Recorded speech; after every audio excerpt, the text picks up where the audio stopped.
Assalamualaikum warahmatullahi wabarakatuh. Saya Anissa Sukmasari. Di sini saya akan memaparkan sebuah kitab yang berjudul Al-Imam Ghazali wa Manhajuhu fi Kitabihi Al-Kamil fil Qiraatil Khamsin. Kitab ini merupakan sebuah disertasi karya Abdul Hafid bin Muhammad Nur bin Umar Al-Hindi. Diajukan untuk memperoleh gelar dokter dalam bidang tafsir dan ilmu Al-Quran di Al-Qura University, Arab Saudi. Disertasi ini mengkaji metodologi Imam Al-Ghazali dalam kitabnya Al-Kamil fil Qiraat Al-Khamsin. Dalam menyusun kitabnya, penulis menggunakan metode deskriptif atau analisis terhadap isi kitab. Kitab Al-Kamil fil Qiraat Al-Khamsin ini atau sering disebut dengan Al-Kamil merupakan satu referensi penting bagi bidang ilmu qiraat. Penelitian ini terdiri dari pendahuluan, bagian pengantar, dua bab utama, dan terakhir kesimpulan. Secara ringkas, pendahuluan berisikan tentang sejarah dan perkembangan ilmu qiraat. Kemudian karya-karya atau kitab-kitab ilmu qiraat yang melebihi dari varian 10 hingga zaman Al-Ghazali. Kemudian pada bab pertama membahas tentang kondisi sosial dan biografi Imam Al-Ghazali. Kemudian pada bab kedua menjelaskan tentang metodologi Imam Al-Ghazali dalam ilmu qiraat dan komentar para ulama terhadap Imam Al-Ghazali atau kitab ini. Kemudian bagian terakhir yaitu kesimpulan berisikan tentang ringkasan dari pembahasan. Terdapat juga indeks ayat Al-Quran dan qiraat mutawatir dan juga qiraat syadz. Untuk lebih rincinya saya akan memaparkannya sebagai berikut. Yang pertama yaitu pendahuluan. Di bagian pendahuluan ini penulis menjelaskan alasannya memilih Imam Al-Ghazali atau dengan nama lengkap Abu Al-Qasim Yusuf bin Ali bin Habaro Al-Baskani, penulis kitab Al-Kamil fil Qiraat Al-Khamsin. Sebagai objek penelitiannya dikarenakan beberapa keunikannya. Yang pertama yaitu karena kitab ini tidak hanya mencakup 10 qiraat saja, namun juga menambahkan 40 qiraat lainnya. Jadi jika ditotal semuanya terdapat 50 qiraat dalam kitab ini. Alasan yang kedua yaitu kitab ini membahas tentang perbedaan antara qiraat dalam aspek usul atau kaidah dasar dan farsy atau bacaan perkata dalam Al-Quran. Bagian kedua yaitu bagian pengantar. Pada bagian ini penulis membahas tentang qiraat, yaitu definisi qiraat dan sejarah perkembangannya. Definisi qiraat dikutip dari Hafiz Ibnu Al-Jazari. Beliau mengatakan bahwasannya qiraat ialah ilmu tentang mazhab para imam dalam bacaan yang tertata.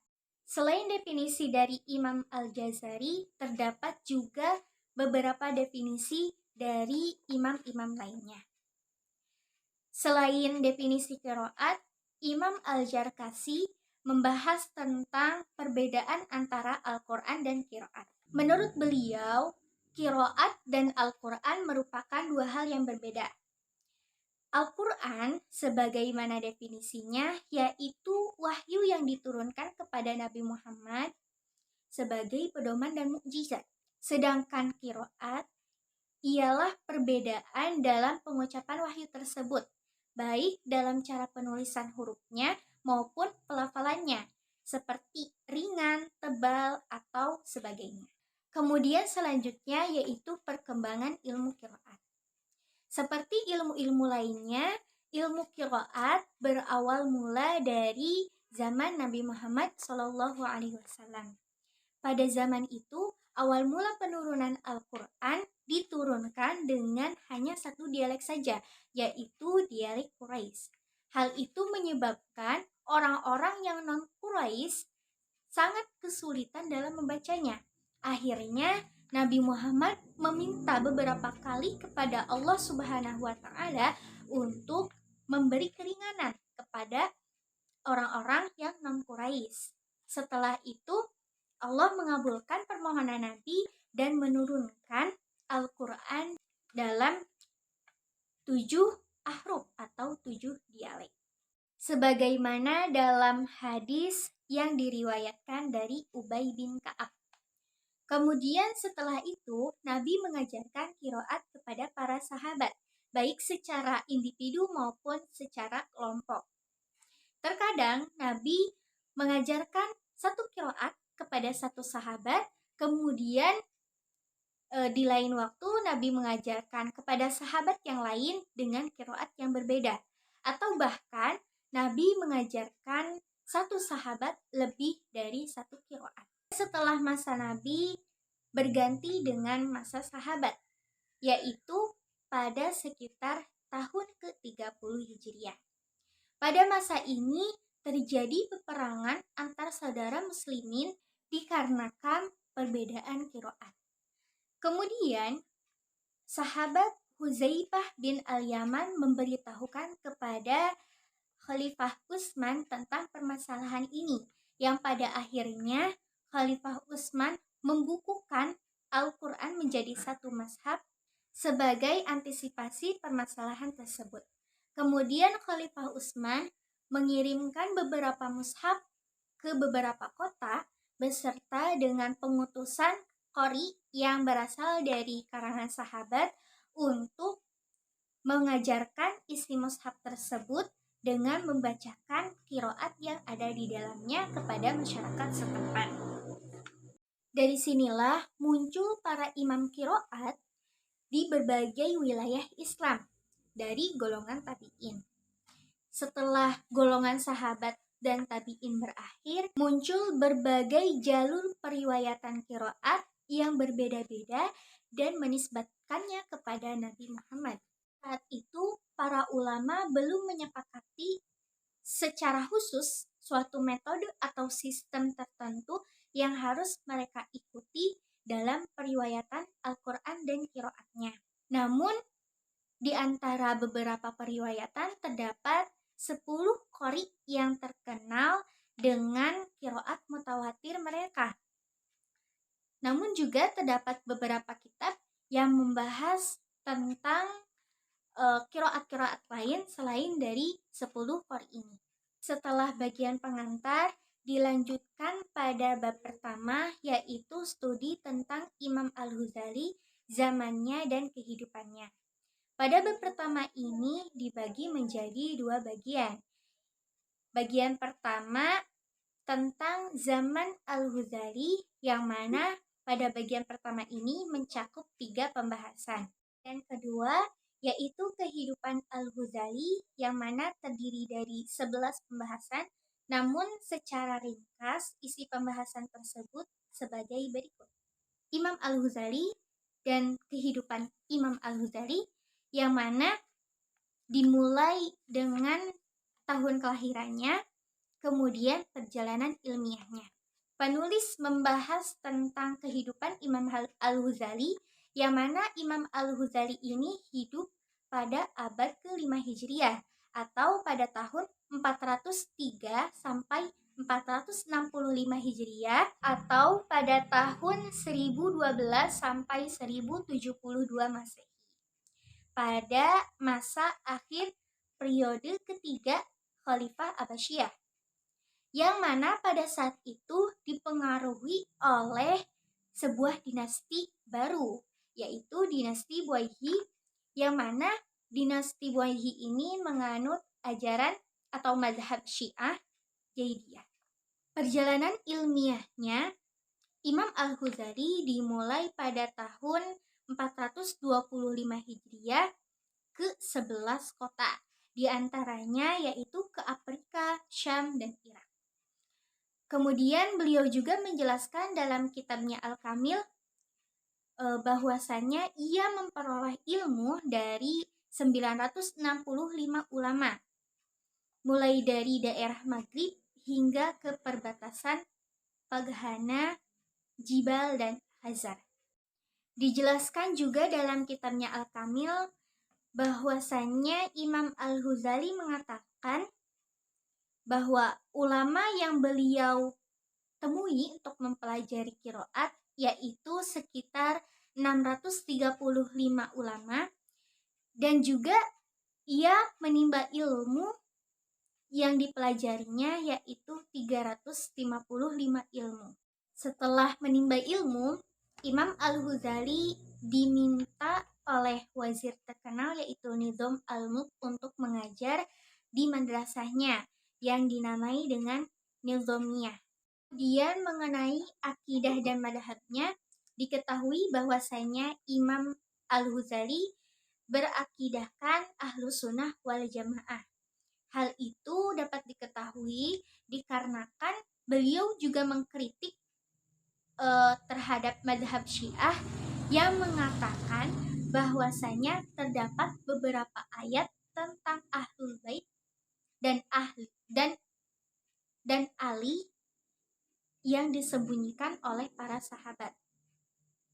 Kemudian diketahui juga bahwasanya Imam Al-Ghazali menganut madhab Syafi'i. Hal itu dibuktikan dengan beberapa permasalahan yang mana ia ketika menjawab permasalahan itu kebanyakan menggunakan pendapat Imam Syafi'i. Basmalah yang menurut pendapat Imam Al-Ghazali merupakan ayat pertama dalam surat Al-Fatihah, dan kemudian permasalahan tentang sujud tilawah. Kemudian setelah bab pertama dilanjutkan dengan bab kedua yaitu kajian kitab Al-Kamil, yang mana pada bab kedua ini terdiri dari 3 bagian. Bagian pertama mencakup tentang verifikasi kitab dan isinya. Terdapat 5 pembahasan sebagaimana berikut. Ini bernamakan Al-Kamil fil Qiraat. Di antara ulama yang menyebutkan demikian yaitu terdapat Muhammad bin Abdul Ghani Al-Baghdadi, Yusuf bin Ali bin Jabaro. Selain 2 ulama ini, terdapat juga Al-Zahabi, Al-Safadi, dan masih banyak lagi ulama yang menyebutkan tentang nama kitab serupa. Selanjutnya yang kedua yaitu nilai ilmiah kitab Al-Kamil. Nilai ilmiah kitab Al-Kamil sendiri dapat dilihat dari banyak ulama yang menjadikan kitab ini sebagai referensi. Contoh ulama yang menjadikan kitab ini sebagai referensi yaitu Al-Zarkashi, Al-Mukri, dan masih banyak lagi. Kemudian bagian ketiga membahas tentang para qori yang dikutip oleh Imam Al-Ghazali dalam kitabnya yaitu Al-Kamil fil Qiraat Al-Khamsin. Para qori ini berasal dari Madinah, Mekah, Syam, Basrah, dan Kufah. Mereka dibagi menjadi 5 bagian sesuai dengan daerah masing-masing. Nama-nama qori tersebut bisa dilihat dari tabel berikut. Jika disatukan, para qori tersebut berjumlahkan 50 qori, atau bisa dibilang 50 qiraat. Sebagaimana Imam Al-Ghazali berkata dalam kitabnya, kami berharap bahwasanya pilihan kami akan diterima dan dibaca sebagaimana bacaan pilihan lainnya, dan diikuti jika Allah menghendaki. Kemudian yang keempat yaitu terkait dari isi kitab Al-Kamil. Pembahasan pertama dalam isi kitab Al-Kamil ini diawali dengan keutamaan Al-Quran, membacanya dan mempelajarinya. Lebih lengkap dari isi kitab Al-Kamil sendiri dapat dilihat dari tabel berikut.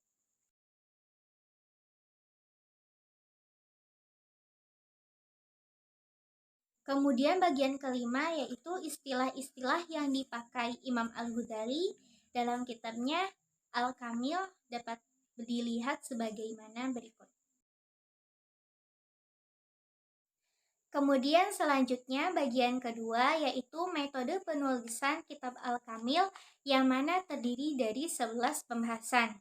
Kemudian bagian ketiga yaitu menjelaskan tentang koreksi dan catatan terhadap kitab Al-Kamil.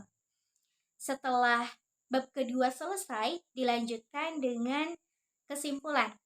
Namun sebelumnya saya tidak akan menjelaskan pada bagian kedua ini sampai kesimpulan dikarenakan kitabnya belum saya terjemahkan. Sebelum saya akhiri terkait dengan pemaparan saya dalam disertasi yang menjelaskan tentang metodologi Imam Al-Ghazali dalam kitabnya Al-Kamil fil Qiraatil Khamsin. Kurang lebihnya mohon maaf. Wassalamualaikum warahmatullahi wabarakatuh.